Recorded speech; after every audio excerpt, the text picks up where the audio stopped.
Доброго дня, друзі! Сьогодні у нас в гостях Домінік Гашек. Це чеський хокеїст, який на сьогоднішній день з тих відео, що я передивився за минулі роки, на мою думку, є найкращим воротарем.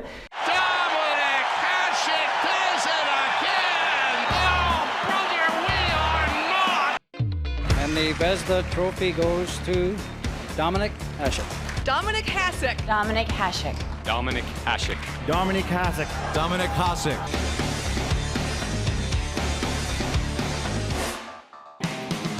And a chance now for Getzlaff moving in. Oh, what a save, Hasek! The crowd's still buzzing on that one. Ross getting it in front. A backhand in front. Hasek with the miraculous. І сьогодні ми хочемо у нього запитати, що він думає про сьогоднішню ситуацію, яка склалася в Україні, і все, що він зможе прокоментувати на цю тему, тому що він дуже багато побачив, він грав за різні клуби світу. І, власне, пан Домінік зараз нам все розповість. День добрий. Hello, здравствуй, dobrý den. Я буду вам Я задавати... буду говорить по-чешски, по-русски, по-английски. Увидим. We will see how it goes. Пане Доминику, я знаю, что вы закончили играть в хоккей в 2011 году. That's right. Как это случилось и почему в 2011? Я знаю, что вы возвращались, но ненадолго. Должно сказать, I want to say that at 2011 I was 46 years old.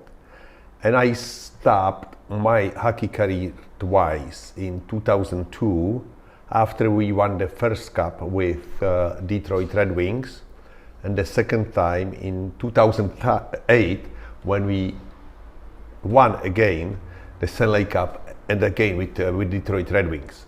And after 1 year not playing hockey, I felt like maybe I can still play and do something for the team. So in 2009, the manager of our team in Pardubice, where I am from, came and offered me the contract.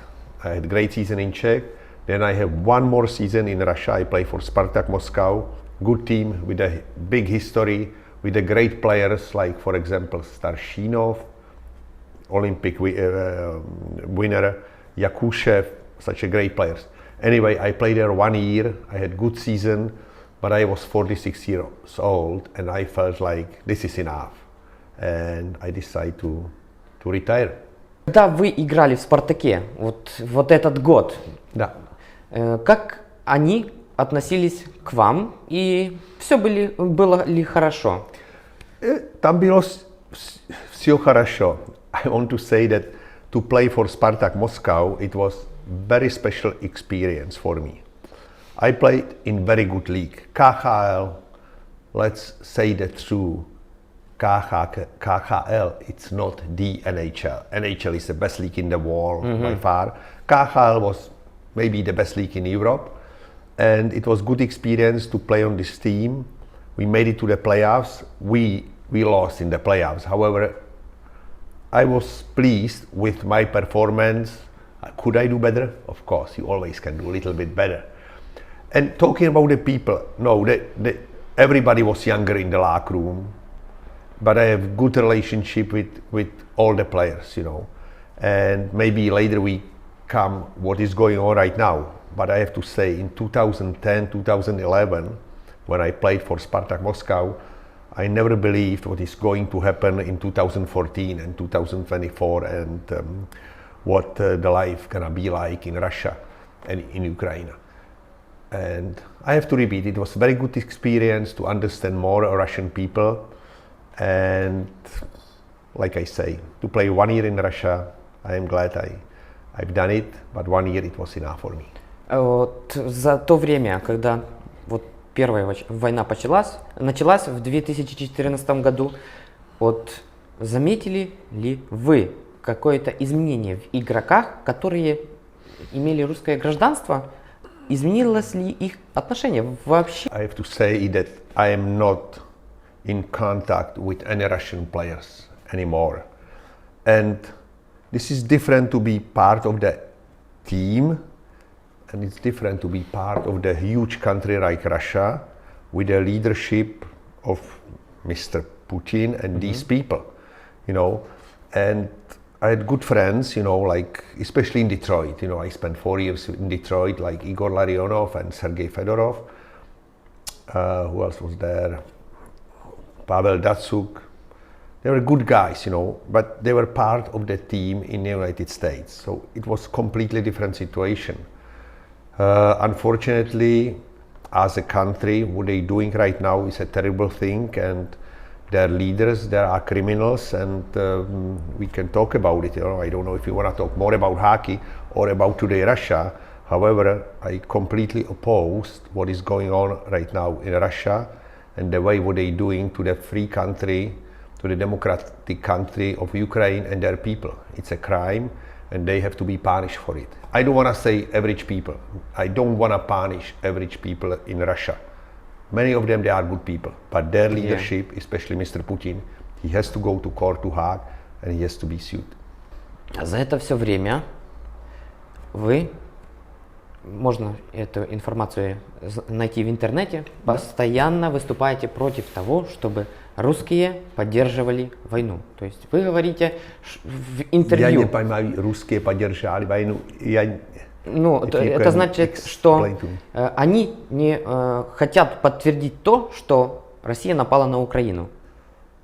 No, it's completely wrong. We know, and everybody in the democratic world know, that Russia the Russia started a war, offensive imperialistic war, and it's a war. It's nothing else, nothing more, nothing less than the war. Russia attacked Ukraine, and they killing people over there. I have to repeat it. Russian start war at the Ukraine, and they killing people over there, and they have to be punished. You know, there is not such a little excuse for what they doing to Ukrainian people. I'm 100% behind Ukraine, and I believe I'll do anything in my power to help Ukrainian people to win and get back all their territories. And of course, their territories is including Peninsula Crimea. Am I right? Crimea. We say in Czech. We say Crimea. Крим, Донецька. Yeah, it's a Ukrainian territory, and the Russian people, Russian army is doing crime over there, and they have to be punished for that. Вот сейчас уже больше года продолжается война. Я думаю, это 16-17 months already. Ну, это вы думаете, что еще будет? Или... Я не знаю. I am not a general. Я знаю, что вы не I am not стратег. president of Ukraine. I am not president of Russia. I am not president of United States. But I said from the beginning, it can be very, unfortunately, and I know that people don't want to listen to that, it can be a long war, and I believe the war will not be over until Russian leadership goes to Hague, goes to the court, and will be sued and punished. You know, the war, I believe Ukraine, they're gonna win. I don't know if it's gonna be this year or 5 years from now. I know the people in Ukraine don't like to listen to that. It's gonna take maybe a long time. We don't know. I don't have this answer, and I said right from the beginning that I say we because the Czech people, we are completely behind the war. By the way, it's the logo of our country. We have to be prepared for a long war, and I say it right from the beginning. But on the end of the day, we will win, and the Russian leaders have to go to the court. Но для чего? Вот не все люди просто показывают то, что делаете, например, вы, а некоторые просто вообще стоят в стороне, но они имеют, как бы сказать, власть. То есть что-то изменить могут, но не делают этого. Каждый человек, every person is different. And I feel, I do what I believe is right. And I think not everyone, there are people who are afraid.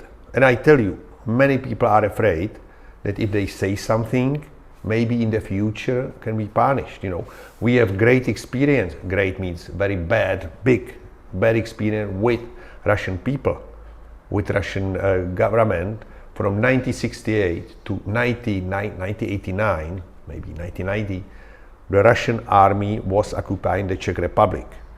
So we know what was it like. We know we were punished for our open speaking, and many people are afraid. Am I afraid? Maybe a little bit also, but I believe that if I say what is right, it's very important. It's important for me, it's important for my country of the Czech Republic, and I believe it's important for the whole democratic world. And I want to repeat it. What is Ukrainian people doing? They do it for their country, for the freedom of their country, but they do it also for my country, for us. They saving the rest of the Europe from Russian imperialistic war. And I believe it's right to talk about it and point who is right and who is wrong. I did play hockey for 40 years, and since age of 16 up till 46 professionally. So, and I always said, what is working really well for one goalie doesn't have to work for the other goalie. And I was doing what was the best for me. And on the end of the day, it doesn't matter how, it matters if you stop or you don't stop the puck. So, but I have to say one thing, я должен сказать, что если ты хочешь играть хорошо в хоккей и долго, ты не только, you have to, I say English, you have to love this game. And I love that game, I love to be the goalie. Я любил очень быть вратарем. Как скажешь вратарь по-польски? Брамкаш. Brankář. I по-českи также brankář. Czech we say also brankář. Anyway, I love my job and I love to be the person on the ice who my teammates believe in me, that I help them, the organization believe in me, the club, organizations club, and the people, all the fans. And I loved it and I try to do the best, and there is nothing better, I say, when your team wins the game, you are in the net, and then you celebrate or enjoy it together with your teammates. And we had some unbelievable, great success in Pardubice, where I'm from, then in Buffalo. Always my heart has to go to Buffalo. My jersey, not this one, but Buffalo jersey is at the top of the roof at the stadium downtown in Buffalo. And of course in Detroit also. And you know, Olympics 1998 in Nagano, it was the top of my hockey career. These are the things you will never ever forget and you will always remember. Ну, к сожалению, в Польше не очень любят хоккей настолько, как в Чехии. Даже тут столько нету стадионов. Может, мы когда-то в будущем построим один. Был такой план. Но вот старшие поляки, не все, но старшие вас помнят. Я не знаю откуда, потому что они любят волейбол. Здесь оно называется щаткówka. Big, Щаткówka и стоки нартерские. Стоки нартерские. То есть по-русски это лыжи. Лыжи. Кататься на снегу. Бегать на снегу. Только с трамплина. Да, понятно. Of course. Закопаны. Стох, кубицкий.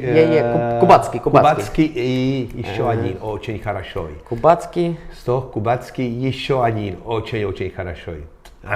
Не помню из Это мой тесть просто смотрит. Я знаю, я смотрю также. Это мой любимый спорт. Смотреть по телевизору. Не делать. Да. Вот. Я заметил, что эти два спорта, волейбол и стоки нартерские, это два спорта, которые любят в Польше. Ну и футбол. Также... Это тоже, да. Также. Но коронавирус это все немножко поломал. Вот. И в Чехии... I think it's Speedway, yeah? В Чехии, например, очень много. В Словакии тоже много стадионов. Как мне говорили просто люди, что в каждом селе, можно сказать, есть. В районе. В районе, да. Да, в районе. И изменилось ли отношение людей от 2000-е года, когда у вас, можно сказать, был пик карьеры 94-98? U меня был пик в 80 годах, takže... Ну, был момент, когда вы две награды получили подряд. Да. И их, наверное, до вас никому не давали. Let's say, yes, hockey is sport. I don't want to say sport number one. In summer, I say it's football number one. In winter time, hockey is number one. And you know, like city where I am from, we average every game like 9,000 people per game, so almost always sold out stadium. And it's a Czech Republic, you know. Canada, let's say that's true. Canada is number one. But then the Czech Republic, the people really love hockey. They are great fans and they are very supportive of the Czech national team. So, in Poland, I know hockey is more like northern sport. This is the good question, why Poland is not. I still remember, you cannot remember, but I still remember when Poland beat Russia in 1976 in the World Cup we are in Krakow today, by the way. Mm-hmm. It was in Katowice. I still remember, I didn't watch on TV, but when I listened to the news in the evening, I said, what? Maybe I listened wrongly, and they said, yes, Poland in the first match of the World Championship beat Russia. I think it was 6-4. Fantastic. And by the way, I hope you know, Poland made it to the top group, and next year is the World Championship in Prague and Ostrava. So Poland will be there. Mm-hmm. Yes, they will be there. They won't win the medal, I'll be honest with you. But if they play well, maybe they can stay in the first group, and it will be great accomplishment for the Poland national team. Anyway, the city like Krakow, you need at least 3-4 more rinks, you know, to let kids go on the ice, and maybe the adults to play some, you know, to pay for it. The adults, they can play, but kids, you need to give them the ice for free. They can get some support from the equipment, and it would be great to have at least one, better 2-3 teams in Krakow, and they can compete against each other. Ну, скажу честно, я хоккей играл с детства, когда став замерзал, все шли. Я думаю, что вы с этого тоже начинали. Takže начинали у меня какие-нибудь фотографии еще, когда я был 4, и мой father, мой отец с такой клюшкой такой деревянной, он хочет, я там так, как маленький мальчик, да, начал там. И теперь сложно, потому что зима не так короткая и не холодная. Не холодно. So, некоторые холодные, но в этом году не был лед в Чехословакии, в Чех Республике. Понимаю, но я не знаю, как это изменить, потому что, например, в Польше можно на пальцах обличить, сколько есть хоккейных поль. Да. Стадион, так? Я бы хотел, я думаю, для Польши, I think, for Poland, you are much bigger country. How many? 40 million people? 40. Mm-hmm. 40 million, yeah, we have 10 million people. So, I don't know, 40 million people, it could be, let's say 40 rings will be. For 1 million people, at least one ring. And let's say in small cities like 30,000 people, maybe not. But cities, 50,000 people plus, you should have at least 2 rings. Mm-hmm. And cities like Krakow or Warsaw, you should have much more. And I believe, you know, the people would love it. You have to start. You have to start slowly, maybe, but build the rings. It doesn't have to be the huge arena, but 2-3 rings for the kids, and I guarantee to you, they will love it. Ну, в Кракове есть стадион, но там, я даже, когда мы ездили туда, видел, как дети с Украины туда ходили. Это просто невозможно. И при этом, что там все расписано уже на год. Да, расписано год. Здесь в Кракове я думаю, я не знаю краковский регион очень хорошо. Я думаю, здесь 4 ринки, и ты бы мог тренировать минимум. Можно нет, maybe not in the morning, in the school days. But In the early morning from 5, I guarantee you, from 5 to 9 will be sold out. And then from 2 up till 12 o'clock evening, you will have sold out drinks. Ну, теперь мы знаем, как предлагать правительству, чтобы они нам помогли. Нужно говорить не то, что с Кракова люди не любят хоккей смотреть. Нужно говорить, что мы вырастим маленьких, и тогда все будут смотреть. Believe me. Ну, 100%. Вот эта идея крутая. Скажите, пожалуйста, еще, мистер Доминик, вы сейчас были с паном Романом в Украине, да? Да. Что вы увидели за это время? I spent 6 days in Ukraine. Просто, sorry, же перебиваю. Просто то есть, кто-то говорит за границей, что война в Украине идет, но украинцы ездят туда-сюда, вот за границу, возвращаются туда. Да. То есть как нормально живут.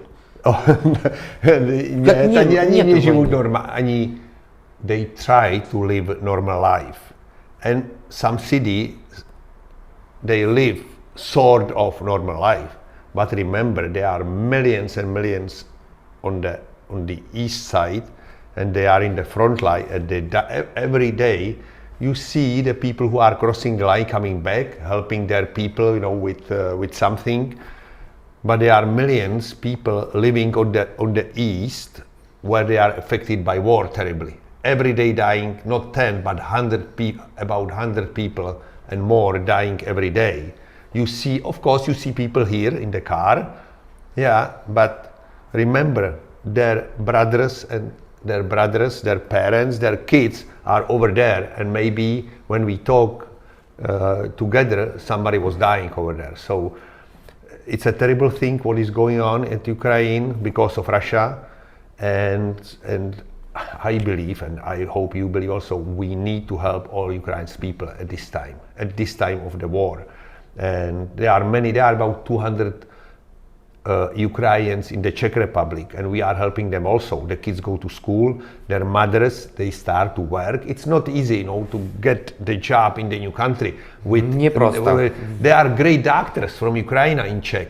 Взрослому тяжело переехать. Yes, and no, oni nemogou dělat, they cannot be doctors because school in Ukraine is different than school in... So Jak smět automobil. So it's a little bit complicated, but our government is very helpful. I see the story that Ukrainians, they try to do their job, they try to find a job, and their kids go to school. So this is the difficult time for everyone, and we have to help Ukrainian people. So I think it's very important for their future, but also for our future.